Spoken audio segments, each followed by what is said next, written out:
ಓ ಹೆಣ್ಮಗು ಸ್ಕೂಟಿಯಲ್ಲಿ ಬಂದು ಆನೆಗೆ ಡಿಕ್ಕಿ ಹೊಡೆದು ದಂತ ಮುರಿದ ಮಹಿಳೆ. ಮುಂದೇನಾಯ್ತು ಗೊತ್ತಾ?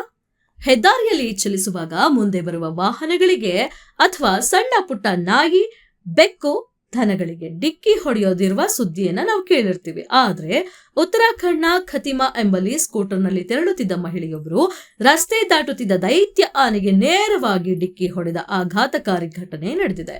ಈ ಭೀಕರ ಅಪಘಾತದಲ್ಲಿ ಆನೆಯ ದಂತವೇ ಮುರಿದು ಬಿದ್ದಿದ್ದು, ಗಾಯಗೊಂಡ ಆನೆ ಕಿರುಚುತ್ತಾ ಕಾಡಿನೊಳಗೆ ಓಡಿ ಹೋಗಿದೆ.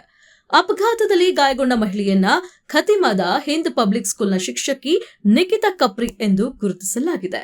ನಿಖಿತಾ ಅವರು ತನಕ್ಪುರದಲ್ಲಿದ್ದ ತಮ್ಮ ತಾಯಿಯ ಸಂಬಂಧಿಕರ ಮನೆಗೆ ಹೋಗಿ ಮಂಗಳವಾರ ಬೆಳಗ್ಗೆ ಸ್ಕೂಟರ್ನಲ್ಲಿ ವಾಪಸ್ ಬರ್ತಿದ್ರು. ಬನ್ಬಾಸ ಮತ್ತು ಚಕರ್ಪುರ ನಡುವಿನ ದಟ್ಟ ಅರಣ್ಯದ ರಾಷ್ಟ್ರೀಯ ಹೆದ್ದಾರಿಯಲ್ಲಿ ಚಲಿಸುತ್ತಿದ್ದಾಗ ಆನೆ ಕಾರಿಡಾರ್ ವಲಯದಲ್ಲಿ ಆನೆಯೊಂದು ಎದ್ದಕ್ಕಿದ್ದಂತೆ ರಸ್ತೆಗೆ ಬಂದಿದೆ. ಹಠಾತ್ ಆನೆಯನ್ನ ಕಂಡು ಗಾಬರಿಗೊಂಡ ಶಿಕ್ಷಕಿ ಸ್ಕೂಟರ್ ನಿಯಂತ್ರಣ ಸಿಗದೆ ನೇರವಾಗಿ ಆನೆಗೆ ಡಿಕ್ಕಿ ಹೊಡೆದಿದ್ದಾಳೆ.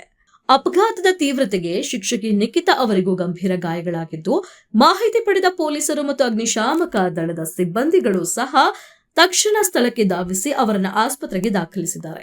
ಘಟನಾ ಸ್ಥಳಕ್ಕೆ ಬಂದ ಅರಣ್ಯ ಇಲಾಖೆಯ ಅಧಿಕಾರಿಗಳು ಹೆದ್ದಾರಿಯಲ್ಲಿ ಬಿದ್ದಿದ್ದ ಆನೆಯ ಮುರಿದ ದಂತವನ್ನ ವಶಕ್ಕೆ ಪಡೆದು ಕಚೇರಿಯಲ್ಲಿ ಸುರಕ್ಷಿತವಾಗಿಟ್ಟಿದ್ದಾರೆ. ದಂತ ಮುರಿದುಕೊಂಡು ನೋವಿನಿಂದ ಕಾಡಿಗೆ ಓಡಿರುವ ಆನೆಯ ಆರೋಗ್ಯದ ಮೇಲೆ ನಿಗಾ ಇಡಲು ಅರಣ್ಯ ಸಿಬ್ಬಂದಿ ಕಾಡಿನೊಳಗೆ 2 ಟ್ರ್ಯಾಪ್ ಕ್ಯಾಮೆರಾಗಳನ್ನ ಅಳವಡಿಸಿದ್ದಾರೆ.